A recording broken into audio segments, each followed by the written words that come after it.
726 number of atoms. This Java code uses a stack to manage the counts of atoms as we parse through the formula. Here's a step-by-step overview of what we need to do. Use a stack to handle nested parentheses. Traverse the formula from right to left to easily manage digits and multipliers. Use a map to store the counts of atoms. Handle different cases such as encountering an atom, a digit, or a parenthesis. Finally, format the result according to the required output format.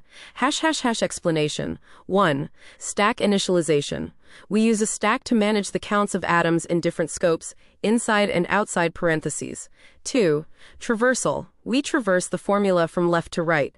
3. Handling parentheses. When encountering opening parenthesis, we push a new map onto the stack. When encountering closing parenthesis, we pop the top map, multiply its counts by the subsequent number, and merge it with the map below it on the stack. 4. Handling atoms and counts. When encountering an atom, we parse its name and count, then update the current map on the stack. 5. Result formatting. After processing the entire formula, we sort the atom names and build the result string. This approach ensures that we correctly handle nested structures and produce the required output efficiently.